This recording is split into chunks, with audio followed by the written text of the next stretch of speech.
I just saw the most disappointing entry into 2025 called Flight Risk. It is directed by Mel Gibson, stars Michelle Dockery, Mark Wahlberg, and Topher Grace. And yes, you do know who Topher Grace is because he's Venom in Spider-Man 3. To ask you for one thing. I want you to kill Peter Parker. I'm just gonna quickly say this is not a spoiler-free review, but it won't matter because you're not gonna go watch this movie in theaters. You're gonna watch this movie when it goes out on streaming. Okay, where do I start? Well, the trailers were really good.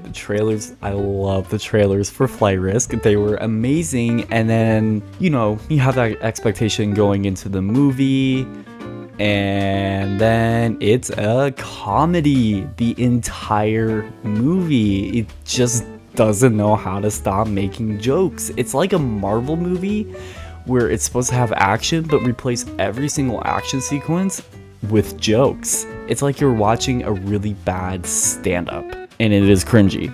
It is unbearably cringy. I don't know what Mel Gibson was doing, but let's look at what he has made in his past. He has directed The Man Without a Face, 6.7 stars. Braveheart, which is the classic, 8.3. The Passion of the Christ, another classic, 7.2 stars. He directed a TV series that is called Complete Savages, 7.3 stars. Apocalypto, another classic, 7.8. Hacksaw Ridge, considered one of the most timely war classics of her era, 8.1 stars. And then Flight Risk comes out with a 5.6 on IMDb and a 25% on Rotten Tomatoes last time I checked, and like a 2.6 on Letterboxd. I give this movie a 1 out of 5 stars. Let's get into this. This movie really doesn't have any redeemable qualities. I sat in the car trying to figure out what is one thing I liked about the movie. The only thing I liked was one of the final scenes of the movie where a character comes into realization of their past mistakes, and it was like a really sentimental, kind of emotional scene.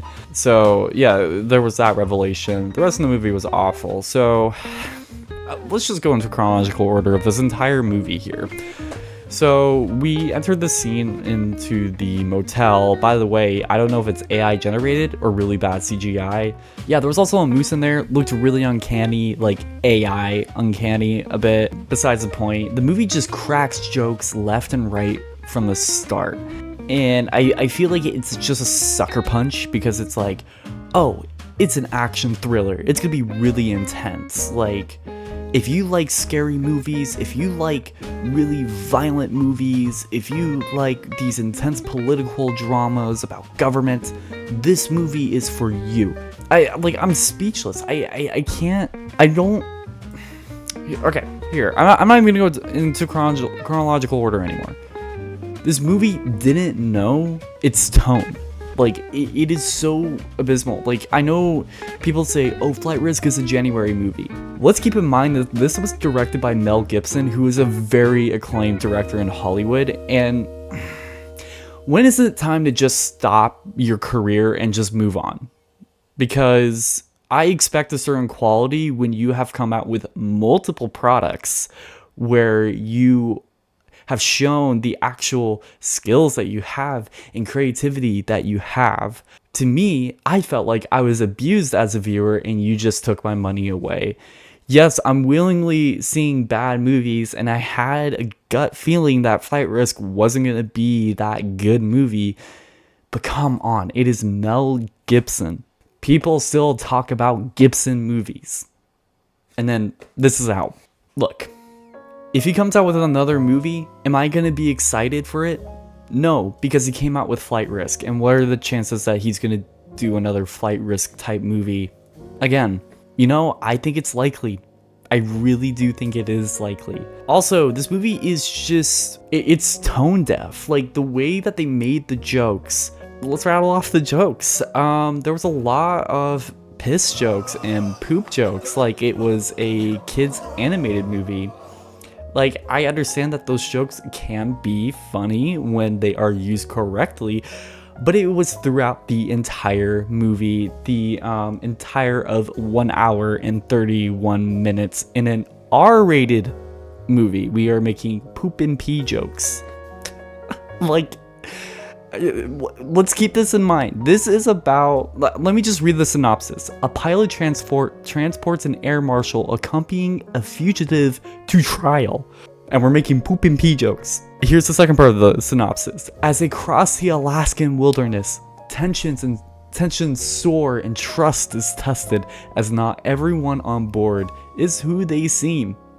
We are making poop and pee jokes in this movie. Mark Wahlberg. I'm gonna keep saying Wahlberg because he really was bald. He was bald twice. The forehead in the front and then his like back forehead. And he had like this line of hair like separating it. It was kind of weird. Again, the movie's really tone deaf, and it really is tone deaf with the characters. The only part of the movie that gets it correct is with Mark Wahlberg. He's just really scary throughout the entire movie. He makes like implications that he did some unholy actions to some women in the past. Yeah, that's a little threatening with Michelle Dockery being the I guess the police, or no, the air marshal. She's not really an air marshal. She's like a federal agent dealing with all of this. But well, I'll just say air marshal to keep it easy. Yeah, so yeah, like that's really threatening because now, you know, is she gonna be traumatized by Mark Wahlberg doing unholy actions to her? Like that was kind of implied multiple times. And it made a couple situations uncomfortable. Not like in the way that The Brutalist did, but you know, brought on more really scary tension, which you would expect in an action suspense thriller. The fighting sequences, they were really dull. They were really flat. The problem is, it's just in such a tight space. Like, I remember the movie Nonstop with Liam Neeson. This looks like Nonstop is a masterpiece compared to Flight Risk because it's on a commercial airline. It's a lot larger, and it just feels like there's more stakes because there's innocent people involved. But in Flight Risk, literally nobody's innocent, so it's like, do I really have a guilty conscience if these people die? Not really. I mean, it is what it is. What else? Okay, so there was this is so stereotypical. So when things are going down and then the air marshal, aka Michelle, decides to call up this Indian dude. He has a very thick Indian accent, and he's like, yes, I will help you, but please go out on a date with me. Like, I don't know how that is almost not racist. Like, I know there are men in the world that do act like that. This was not the kind of movie to make fun of, like, gender stereotypes. Like, you're not Barbie. You are an action suspense thriller.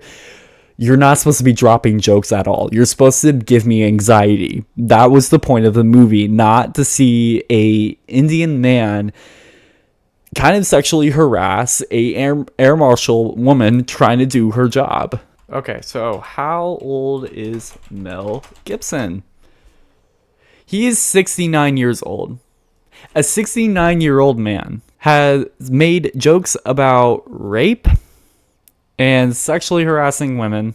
We did not just go through Harvey Weinstein and Epstein and this whole Me Too movement to continue to make jokes like this.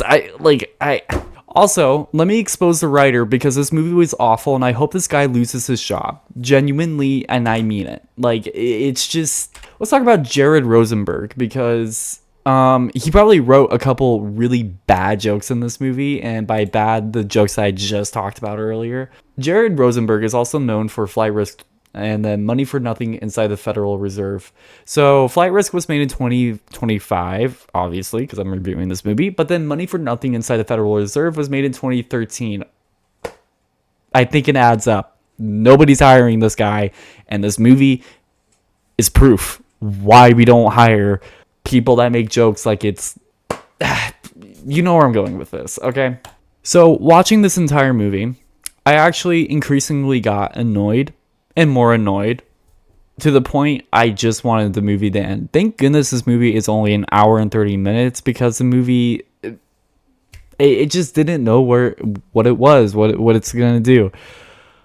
I can't even be passionate in this review at all. Like, you guys saw how passionate I was reviewing Wolfman because that movie was wasted potential. It had a lot of good opportunities. It was wasted potential. The reason why I'm not even yelling in this review is because this movie was nothing in the pre-production phase of it. Like, this movie didn't even know what it was from the start. This is not even a January movie. These January movies have a little bit of class. And considering what I have seen this month based off of 2025 US theatrical releases that I was able to see, yeah, there's a standard that needs to be upheld. Also, when I came out of this movie, I really thought that Wolfman was a masterpiece. And that says a lot because I gave that movie 2 out of 5 stars. I never really give movies 1 star, but this movie was borderline insufferable, and I was very tempted to walk out of the theater